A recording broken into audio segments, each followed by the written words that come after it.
Tuturan kisah legenda Han Wissing di Lasem merupakan salah satu daya tarik tersendiri bagi wisatawan yang berkunjung ke Lasem. Sebuah makam yang terletak di desa Babagan Lasem dengan batu nisan yang dicat warna putih menjadi penanda berkembangnya kisah mistis yang dituturkan sejak berabad silam. Dikisahkan Han Wissing merupakan saudagar kaya yang memiliki 2 anak laki-laki. Ia dikenal sebagai pekerja keras, suka membantu orang di sekitarnya, dan ia tak suka menghamburkan kekayaannya di meja judi atau untuk jual beli candu. Karakternya yang berintegritas merupanya tak diikuti oleh kedua anak lelakinya, Han Tesu dan Han Tengo, yang suka berjudi. Kegemaran anak-anak Han Wissing beradu-dadu rupanya mengakibatkan keluarga Han jatuh miskin. Sang ayah pun wafat membawa derita dan nelangsa.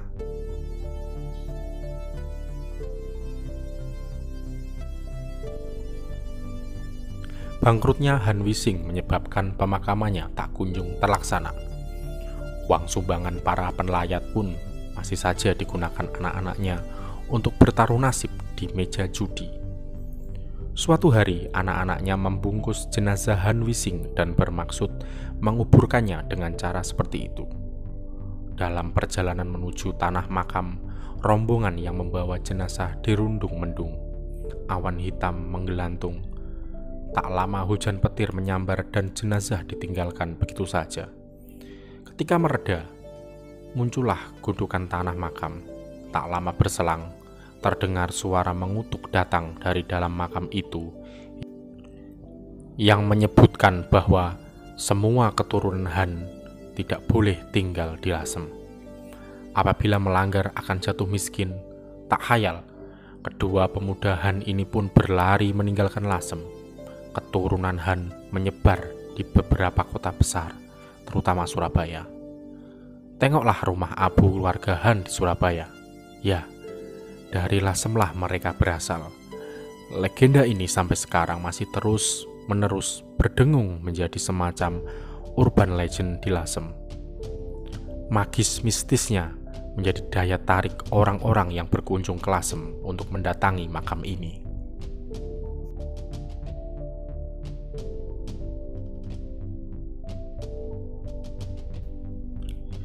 Nah, siapakah Han Wissing sesungguhnya?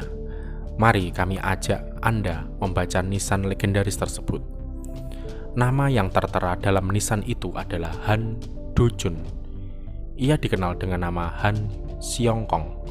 Pada nisan tersebut tertera informasi waktu pendirian nisan, yaitu tahun ke-33 masa pemerintahan Kaisar Qianlong yang memerintah pada tahun 1735 Masehi sampai 1796 Masehi dari dinasti Qing. Tepatnya adalah tahun 1768. Informasi tersebut menyebutkan bahwa Han De-jun berasal dari Tianbao atau Fujian, dan pada saat nisan itu dibuat memiliki 5 orang anak laki-laki, belasan cucu, dan 3 orang buyut. Sejatinya pada tahun 1991, Claudine Salmon telah mempublikasikan artikelnya yang berjudul The Han Family of East Java Entrepreneurship and Politics pada jurnal Archipel volume 41. Salmon melacak asal-usul keluarga Han di Pulau Jawa sampai ke Tianbao, Zhangzhou, Fujian, tempat nenek moyang marga Han berasal. Didapatinya rumah keluarga Han Seong-kong terletak di daerah Ximenzai, Tianbao, Fujian. Han Seong-kong lahir di Lubianse, Tianbao pada tahun 1673. Menurut Salmon yang membaca papan arwah di rumah abu keluarga Han di Surabaya, Han Seong-kong menetap di Lasem dan meninggal di Rajakwesi atau sekarang Bojonegoro pada tahun 1743. Selanjutnya menurut Salmon yang menggali tradisi lisan lokal, menyebutkan bahwa pada saat pemakaman Han Xiongkong terjadi hujan lebat dan petir hebat.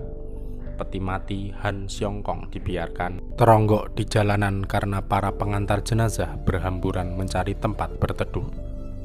Cerita berlanjut dengan terkuburnya peti mati tersebut secara misterius. Dipercaya bahwa arwah Han Xiongkong mengutuk keturunannya karena telah tidak berbakti dengan menelantarkannya di jalanan.